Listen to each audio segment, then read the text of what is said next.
सबसे पहले तो मैं हमारे शास्त्रा उसी प्रकार उनका अनुशासन और इस अनुशासन में अनुशासित हो रहे सभी आर्य श्रावकों को वंदन करता हूँ। मेरे उपध्याय जिनके कारण से मैं इस बुद्ध शासन में उपसंपदा प्राप्त हुई वंदन मेरे सभी आचार्य और कल्याण मित्रों के प्रति मंगल कामना करता हूँ। तो आज जिस विषय के बारे में हम समझने का प्रयास करेंगे वो ये है कि जो धार्मिक व्यक्ति होता है किस आधार पर हम समझेंगे कि वो धार्मिक हो रहा है, उसमें किन बातों का सुधार होता है जिसके कारण से हम समझ सकते हैं कि बाबा ये व्यक्ति धार्मिक है। ऐसी कौन सी बातें हो सकती है उसके कि व्यवहारिक, ठीक है, ज्ञान के स्तर पे तो समाधि के स्तर, शीलों के स्तर, है ना, प्रज्ञा का स्तर, ये तो ठीक है, बड़ा बड़ा नॉलेज हम समझ लेते हैं, सुन लेते हैं, विपश्यना के 16 ज्ञान वगैरह वगैरह।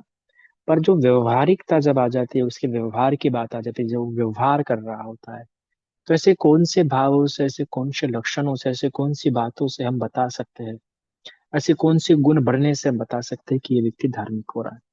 इसलिए आप सभी के पास टाइम है, आप सभी लोग टाइप करके बताइए कि आप लोग क्या लगता है कौन सा ऐसा गुण होगा जिसके कारण से आप उसको धार्मिक कह सकते हैं या कह रहे हैं कि धर्म उसके जीवन में उतार रहा है।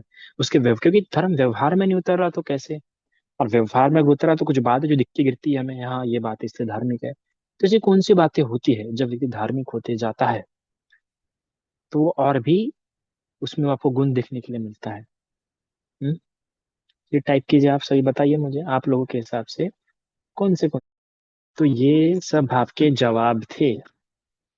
शील, वीर्य, त्याग, सती, तीन रत्नों के प्रति श्रद्धा, राग द्वेष मोह, सहनशीलता।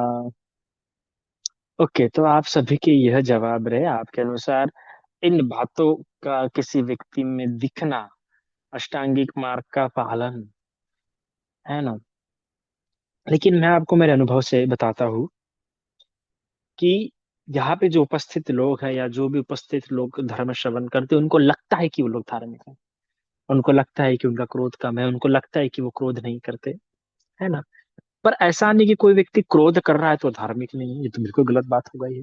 क्रोध एक स्वाभाविक गुण है, एक संसार में रहते हुए, व्यवहार में रहते हुए क्रोध आना सरल सी बात है। तो आप ये अगर मापदंड रहते हो कि उसको क्रोध आना नहीं चाहिए तो गलत बात है। धार्मिक इंसान को भी क्रोध आ सकता है, सोतापति व्यक्ति को भी क्रोध आ सकता है, अनागामी व्यक्ति को क्रोध नहीं आता है। तो हम ये व्यवहार में या ये मापदंड नहीं रख सकते कि उसने क्रोध नहीं करना चाहिए, क्योंकि क्रोध होगा, व्यवहार में है। कभी कोई फ्रस्ट्रेट हो जाता है, बेकी बात बार बार बोल बोल के थक जाता है, तो क्रोध आना भी सरल सी बात है। क्रोध आने के बाद बुरे शब्दों में बोलना, ये तो स्वाभाविक गुणधर्म है क्रोध का, तो हम ऐसा नहीं बोल सकते। तो ये तो नहीं। और मैत्री, मैत्री तो भैया अधार्मिक इंसान भी कर सकता है जो धार्मिक नहीं, जो बुद्ध शासन में ऐसे कई लोग हैं जो धार्मिक नहीं है पर और मैत्री करते हैं, मैत्रीपूर्ण व्यवहार होता है। और उतनी चरा पराकाष्ठा की मैत्री तो हम बिना स्वतःपत्ति हुए व्यक्ति से भी अपेक्षित नहीं कर सकते। तो ये भी गुण नहीं है।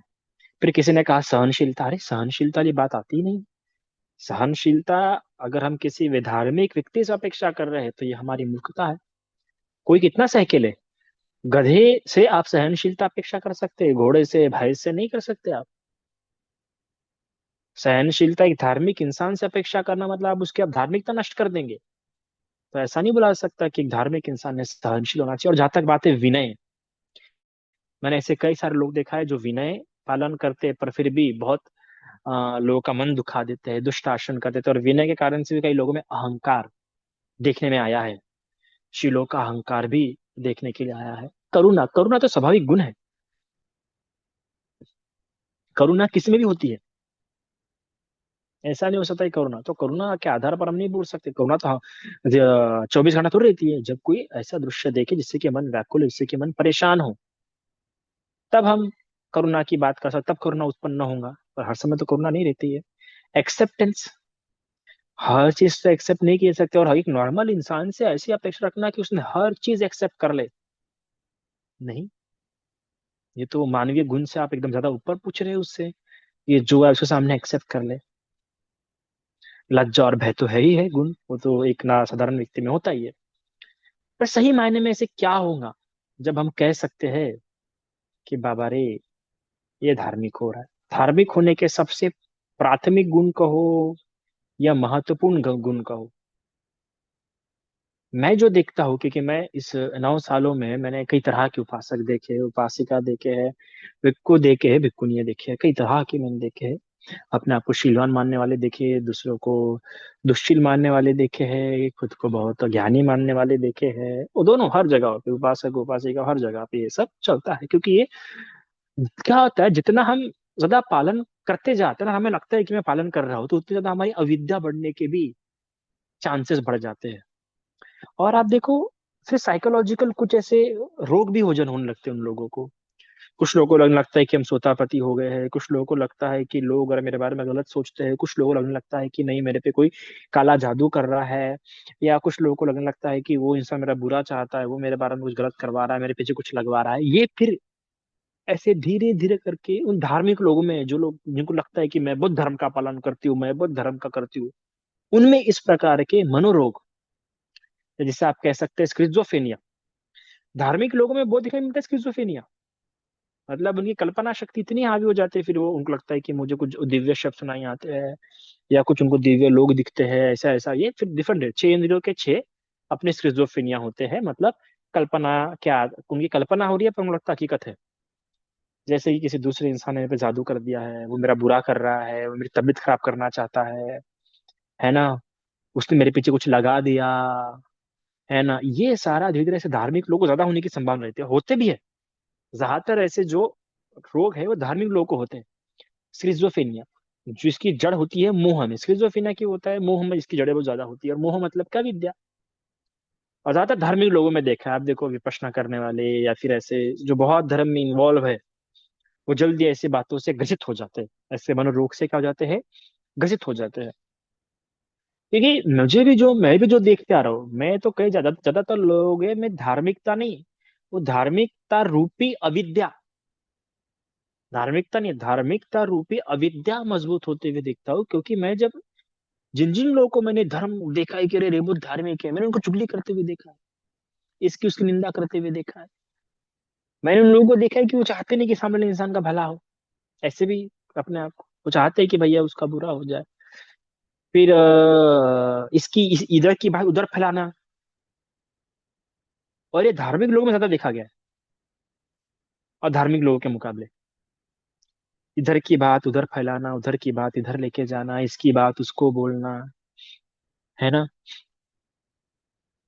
तो ये धार्मिक लोगों में ज्यादा दिखा जाता है, क्योंकि धीरे धीरे क्या होता है, खुद को देखना बंद कर देते हैं वो।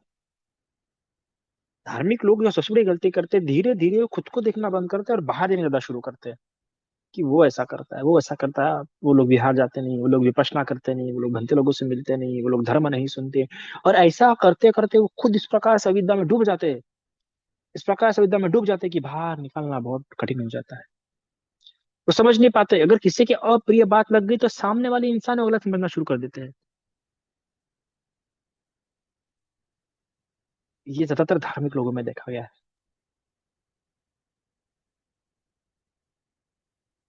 फिर इस प्रकार समझना कि नहीं, वो इंसान गलत करता होगा, या इस प्रकार समझना कि कोई धर्म के नाम पे पैसा कमा रहा है, या इस प्रकार समझना कि अरे वो गलत काम कर रहा है, ये कर रहा है, वो कर रहा है। ऐसे ज्यादा सोच उनमें विचार और ऐसे क्या हो जाते हैं, मजबूत हो जाते हैं।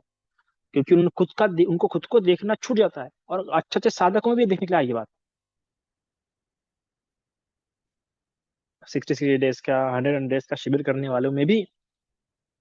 क्योंकि जब आप धर्म में ज्यादा उतर जाते हैं ना, और जब धर्म में खुद को देखना भूल जाते हैं एक समय के बाद, अगर आप प्रॉपरली बहुत सती संप्रजन नहीं अपना रहे तो।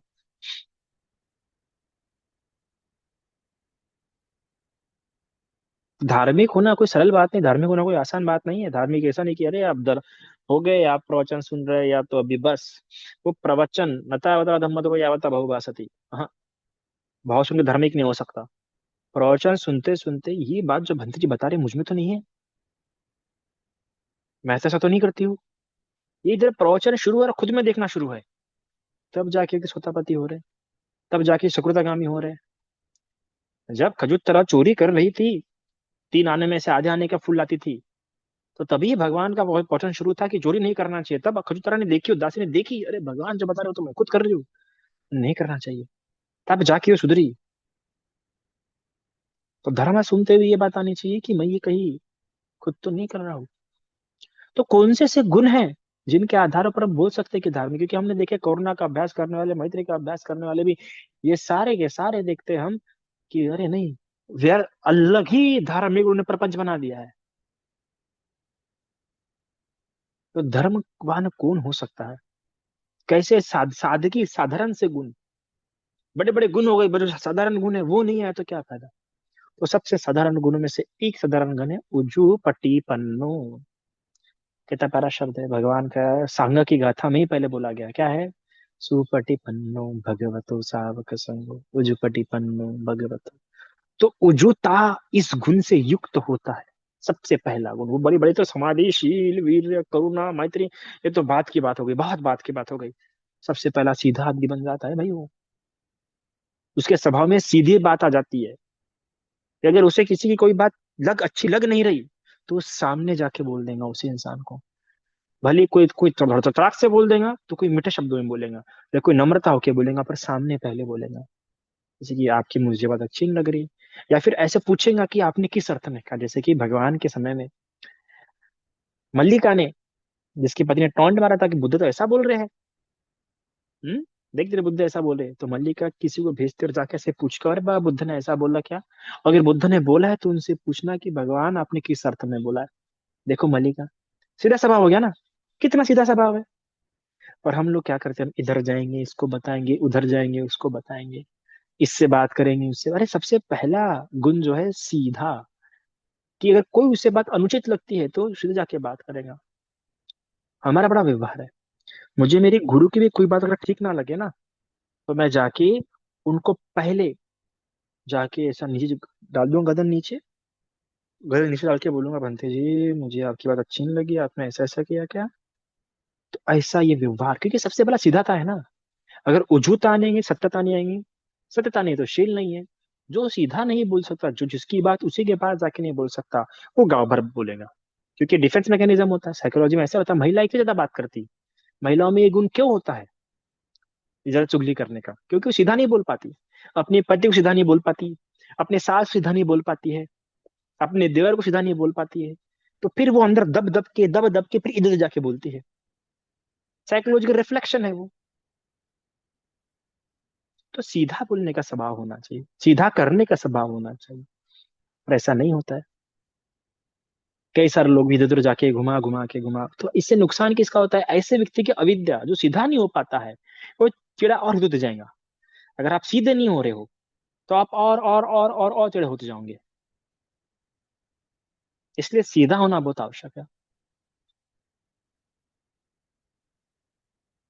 और सीधे नहीं होते, मैंने भी कई सारे अच्छे अच्छे अच्छे धार्मिक लोगों को देखा है, ऐसे बहुत सालों सालों से तब है, फिर भी इस बंदे की बात उस बंदे के पास लेके जाएंगे, उस बंदे की बात इस बंदे के पास लेके जाएंगे। अरे, अरे वो बंते जी आपके बारे में ऐसा बोल रहे थे, ये बंते जी आपके बारे में ऐसा बोल रहे थे, हमने उसके कान के पास ऐसे सुना, हम वो ऐसा बोल रहे थे, वैसा बोल रहे थे। अरे क्या कर रहे हो, कितना गलत कर रहे हो, फिर इतना अनुचित कर रहे हैं।